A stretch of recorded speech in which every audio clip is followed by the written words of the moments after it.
Prashant sir, നമുക്കറിയാം India Pak സംഘർഷത്തെക്കുറിച്ച്, operation സിന്ദൂറിനെ കുറിച്ചൊക്കെ ലോക രാജ്യങ്ങളോട് നമ്മുടെ UN-ൽ ഐക്യരാഷ്ട്രസഭയിലൊക്കെ വിശദീകരിക്കാൻ വേണ്ടി കേന്ദ്ര സർക്കാർ ഒരു വിദഗ്ധ സമിതിയെ നിയോഗിച്ചിരുന്നു.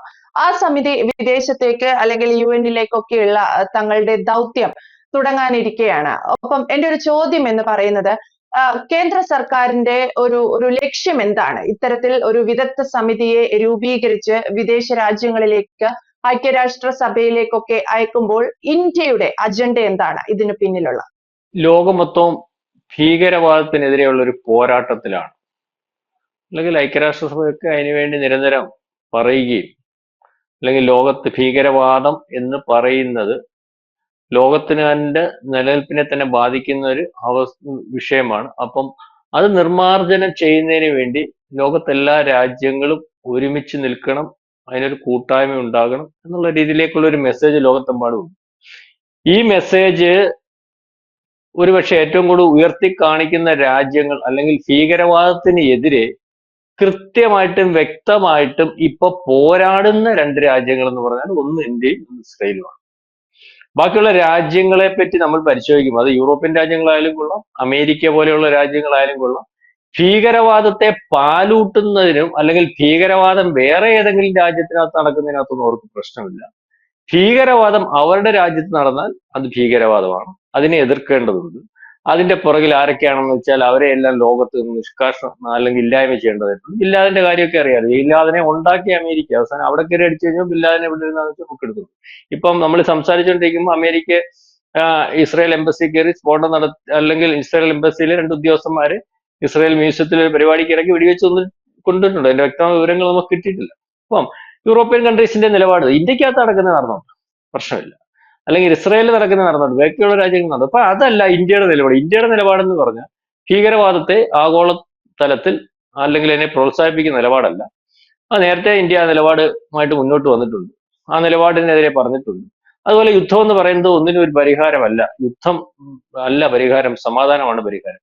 പക്ഷെ അങ്ങനെ പറയുന്ന പക്ഷെ അതിർത്തി കടന്ന് ഒരു രാജ്യത്തിനകത്തോട്ട് വേറെ രാജ്യത്തിന്റെ കടന്നുകയറ്റത്തെ ഒരിക്കലും അനുവദിക്കുന്നില്ല. ഇന്ത്യയിലെ പരമാധികാരത്തെ ചോദ്യം ചെയ്യുന്ന രീതിയിൽ ഇന്ത്യക്ക് അത്തരത്തിലുള്ള ഒരു കടന്നുകയറ്റം ഉണ്ടായാൽ ഇന്ത്യ തിരിച്ചടിക്കുമെന്നും പറഞ്ഞിട്ടുണ്ട്. അപ്പം ഇത് ലോകത്തുടനീളം യുദ്ധം നടക്കുമ്പോൾ അത്തരത്തിലുള്ള തീരുമാനവും, അല്ലെ യുദ്ധം ശരിയല്ലെന്ന് പറയുന്ന ഒരു ഭരണാധികാരി അത്തരത്തിൽ സമാധാനമാണ് നല്ലതെന്ന് പറയുന്ന ഒരു ഇന്ത്യയും ഇത്തരത്തിലൊരു യുദ്ധം നടത്താൻ കാര്യം എന്താണ്, അല്ലെങ്കിൽ എന്താണ് ഇവിടെ നടന്നുകൊണ്ടിരിക്കുന്നത്? കാലാങ്ങളായിട്ട് അല്ലെങ്കിൽ 10-75 വർഷം കൊണ്ട് ഒരുപക്ഷെ പാകിസ്ഥാനും ഇന്ത്യയും വന്നതിന് ശേഷം ഈ പാകിസ്ഥാൻ എന്ന് പറയുന്ന രാജ്യം ഇന്ത്യയിൽ എന്താണ് ചെയ്തുകൊണ്ടിരിക്കുന്നത്, ആ രാജ്യത്തെ സപ്പോർട്ട് ചെയ്യുന്ന രാജ്യങ്ങൾ ഏതൊക്കെയാണ്, അവരുടെ ഉദ്ദേശം എന്താണ്, അവര് ഈ ലോകത്തിനകത്ത് ഒരുപക്ഷെ ഇപ്പം ഇതിനകത്ത് ചൈന ഉണ്ടായിരുന്നു, അല്ലെങ്കിൽ ഈ പറയുന്ന തുർക്കി ഉണ്ടായിരുന്നു, അസർബൈജാൻ ഉണ്ടായിരുന്നു. തുർക്കി എന്ന് പറയുന്ന നാറ്റോ രാജ്യത്തിനകത്ത് വരുന്നത് അമേരിക്കയുടെ ഭാഗമാണല്ലോ. തുർക്കിയൊക്കെ ആയിട്ട് ഇപ്പം അമേരിക്കൻ പ്രസിഡന്റ് ഒക്കെ ചർച്ച ചെയ്യുന്നുണ്ട്. അപ്പൊ തുർക്കി ഇതിനെ സഹായിക്കാനുള്ള കാരണം അതിനകത്ത് എന്ത് ന്യായമാണുള്ളത്? അപ്പം ആ കാര്യങ്ങൾ ലോകത്തുടനീളമുള്ള നമ്മളിപ്പോ തെരഞ്ഞെടുത്തിരിക്കുന്നതായിട്ട് 33 രാജ്യങ്ങളാണ്. 3 രാജ്യങ്ങളെ ഒഴിവാക്കിയിട്ടുണ്ട്. അത് തുർക്കിയുണ്ട്, ഈ പറയുന്ന ചൈനയുണ്ട്, എനിക്കൊന്ന് അസർബൈജാൻ ഉണ്ട്. അപ്പൊ ഇവരെ പരിശോധിക്കുമ്പോൾ അവരോട് പറഞ്ഞിട്ട് കാര്യമില്ല.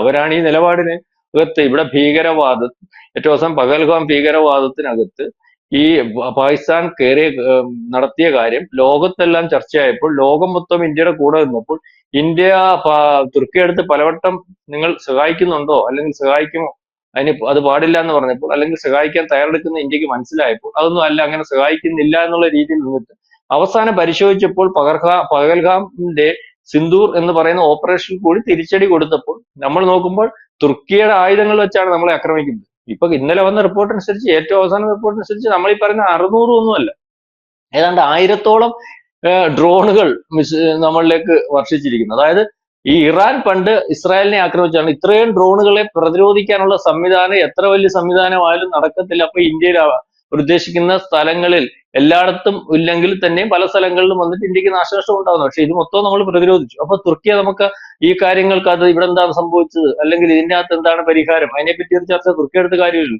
ചൈന പരസ്യമായിട്ട് ഈ പറയുന്നത് പോലെ പാകിസ്ഥാന്റെ കൂടെ ഒരുപക്ഷെ പഹൽഗാം ഓപ്പറേറ്റ് ചെയ്തതുവരെ പാകിസ്ഥാനിൽ ചൈന അല്ലെങ്കിൽ എന്നുള്ള രീതിയിലേക്ക് നമ്മൾ അന്വേഷണത്തിനകത്ത് നമുക്ക് ഇട്ട് വന്നുകൊണ്ടിരിക്കുകയാണ്. ഭീകരവാന്മാർ ഉപയോഗിച്ചിരുന്ന സാറ്റലൈറ്റ് ഫോണുകൾ വരെ അവരുടെയാണ്.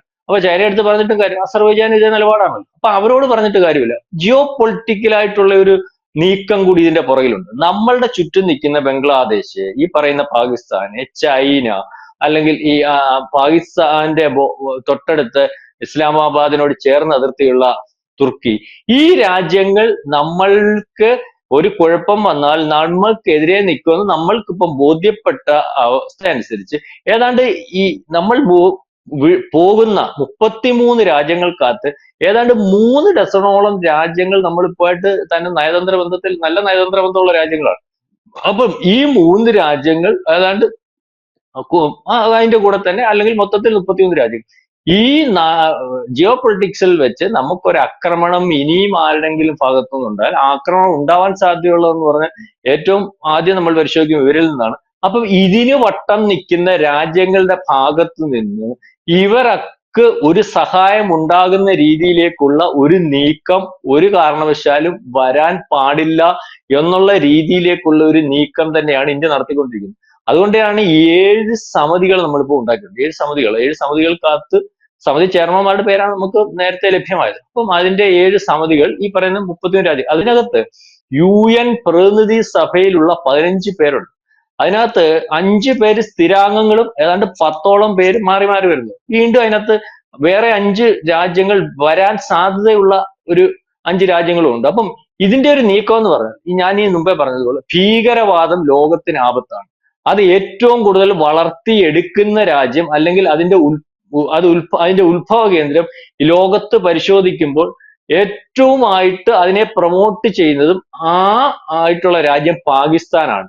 പാകിസ്ഥാനിൽ ഈ പകൽഗാം എന്ന് പറയുന്ന ആക്രമണത്തിന് ശേഷം ആദ്യം നമ്മൾ ഭീകരവാദ കേന്ദ്രങ്ങൾ ആക്രമിക്കുന്നു, ഭീകരവാദ കേന്ദ്രങ്ങൾ തകർക്കുന്നു. നമ്മൾ പറഞ്ഞതനുസരിച്ച് നമ്മൾക്ക് വെളിയിൽ കൊടുത്തിരിക്കുന്ന റിപ്പോർട്ട് അനുസരിച്ച് നമ്മൾ 100ഓളം ഭീകരവാദികളെ കൊന്നു എന്ന് നമ്മൾ വ്യക്തത. അതിനകത്ത് കൊടും ഭീകരവാദികളുണ്ട്. ഈ ഭീകരവാദികളെ ഉൾപ്പെടെയുള്ളവർ കൊന്നതിന് ശേഷം അവരുടെ ശവസംസ്കാര ചടങ്ങിൽ പ്രധാനപ്പെട്ട നേതാക്കന്മാരും സൈനിക ഉദ്യോഗസ്ഥന്മാരും പങ്കെടുത്ത ചിത്രങ്ങൾ ഉൾപ്പെടെ നമ്മുടെ കയ്യിൽ തെളിവുകൾ ഉൾപ്പെടെ ഉണ്ട്. അതുപോലെ തന്നെ IMF-ൽ നിന്ന് കൊടുത്തിരിക്കുന്ന തുക മരിച്ച ഒരു ഭീകരവാദിക്ക്, അതായത് അവിടുത്തെ ഡെവലപ്മെന്റ്സിന് വേണ്ടി കൊടുത്താണ്. IMF ഇപ്പം ഈ യുദ്ധം നടന്നുകൊണ്ടിരുന്ന സമയത്ത് പോലും സഹായം കൊടുത്തിട്ടുണ്ട്. ഏതാണ്ട് 8000 കോടി രൂപയാന്ന് തോന്നുന്നു കൊടുത്തിട്ടുണ്ട്. അതിനകത്ത് ഒരു ഭീകരന് 1 കോടി രൂപ വെച്ച് ധനസഹായം നൽകുന്നതിനും, അല്ലെങ്കിൽ തകർന്ന ഭീകരവാദ കേന്ദ്രങ്ങൾ പുനർസൃഷ്ടിക്കുന്നതിനും വേണ്ടി തുക അനുവദിക്കാൻ ഗവൺമെന്റ് തീരുമാനിച്ചതിനുൾപ്പെടെയുള്ള തെളിവ്.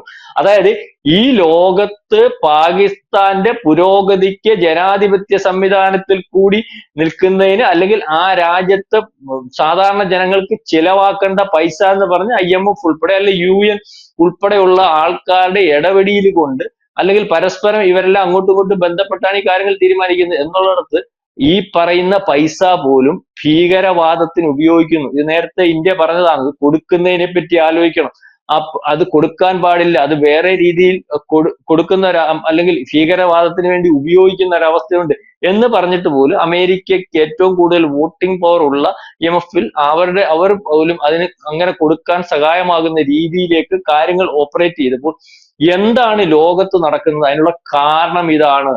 അപ്പോൾ ഇത്തരത്തിൽ UN ഉൾപ്പെടെയുള്ളിടത്ത് പ്രാതിനിധ്യമുള്ള രാജ്യങ്ങൾ ഉൾപ്പെടെ ആ രാജ്യങ്ങളുമായിട്ടെല്ലാം നയതന്ത്ര ബന്ധം വളരെ കൃത്യമായിട്ട് നമ്മൾക്ക് ഉള്ളപ്പോൾ നമ്മളുടെ ഈ കാര്യങ്ങൾ അവർക്കറിയാമെങ്കിലും നമ്മൾ അവിടെ ചെന്ന് ഞങ്ങൾ ചെയ്തത് എന്തുകൊണ്ടാണ്, ഞങ്ങളോട് ചെയ്തത് എന്താണ്, ഞങ്ങൾ തിരിച്ചു ചെയ്തത് എന്താണ്, വ്യാജ പ്രചരണം എന്താണ്, ഇനിയും ഇങ്ങനെ ഒരു ആക്രമണം വന്നാൽ നിങ്ങൾ ഏത് നിലപാടെടുക്കും, നിങ്ങൾ ഇന്ത്യയുടെ കൂടുണ്ടോ, ഇന്ത്യയുടെ ഈ നീക്കത്തിന് അല്ലെങ്കിൽ ലോകത്തുടനീളം ഈ ഇത്തരത്തിൽ ഭീകരവാദത്തെ പ്രൊമോട്ട് ചെയ്യുന്ന രാജ്യങ്ങളെ ഒറ്റപ്പെടുത്തണമെന്ന നിലപാടിനോട് നിങ്ങൾ യോജിക്കുന്നുണ്ടോ?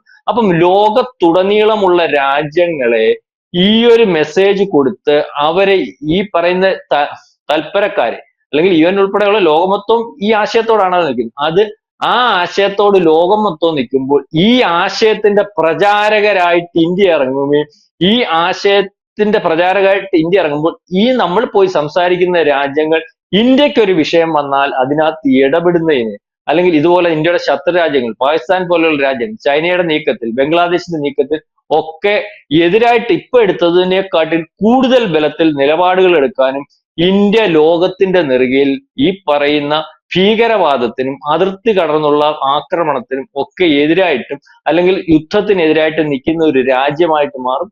യുദ്ധം ചെയ്യേണ്ടി വന്നാൽ നമ്മുടെ പരമാധികാരത്തെ ബാധിക്കുന്ന രീതിയിൽ ഇതുപോലെ ഭീകരവാദം നമ്മുടെ രാജ്യത്തെ പടർത്തുന്ന രീതിയിലേക്കുള്ള രാജ്യങ്ങളോട് മാത്രമാകുന്ന ഒരു അവസ്ഥയിലേക്ക് പോകും. അതായത് ഇതാണ് ഈ പറയുന്ന നമ്മൾ അറിയാം പകൽഗാമിന് ശേഷം നമ്മളെടുത്ത തീരുമാനം, തിരിച്ചടിയുടെ തീരുമാനം, ചിട്ടയായിട്ടുള്ള തീരുമാനം, ആ തീരുമാനത്തിന്റെ ഒരു വിജയം, അതിനുശേഷവും നമ്മൾ താൽക്കാലികമായിട്ട് ഈ വെടിനിർത്തൽ നടത്തിയെങ്കിലും സിന്ധൂർ ഓപ്പറേഷൻ ഇനി ഇത്തരത്തിലുള്ള ഒരു ആക്രമണം ഏതെങ്കിലും ഒരു ഭീകരവാദി പാകിസ്ഥാന്റെ ഇന്ത്യയിൽ കയറി നമ്മളെ ആക്രമിക്കുന്ന ഒരു അവസ്ഥ വന്നാൽ അത് യുദ്ധമായിട്ട് കണക്കാക്കി തിരിച്ചടിക്കുമെന്ന് പറയുമ്പോൾ അത് ലോകത്ത് ഇസ്രായേലിനും അമേരിക്കയ്ക്കും മാത്രം അത്തരത്തിൽ പറയാൻ സാധിക്കുമ്പോൾ ആ മൂന്നാമതൊരു രാജ്യം ഇന്ത്യ അങ്ങനെ പറയുമ്പോൾ എന്തുകൊണ്ട് അങ്ങനെ പറയുന്നു, എന്തുകൊണ്ട് ഞങ്ങളുടെ കൂടെ നിൽക്കണം, അല്ലെങ്കിൽ അത്തരത്തിൽ ഉള്ള ഒരു വിശദീകരണം തന്നെയാണ് ഈ പറയുന്നത്. ഞാൻ പറയും ചിട്ടയായിട്ട് ഇതുവരെയുള്ള ഓപ്പറേഷൻ നടത്തിയതിനു ശേഷവും ഇന്ത്യ അടങ്ങുന്നില്ല. അതായത് പാകിസ്ഥാൻ എന്ന് പറയുന്ന രാജ്യത്തെ ലോകത്തിന്റെ നെറുകയിൽ തുറന്നു കാട്ടുകയും പാകിസ്ഥാനെ സഹായിക്കുന്നവരും അത്തരം തൽപരക്കാരാണ്. അവരെ സൂക്ഷിച്ച് ഇടപെടുത്തേണ്ട ഒരു അവസ്ഥയുണ്ട്.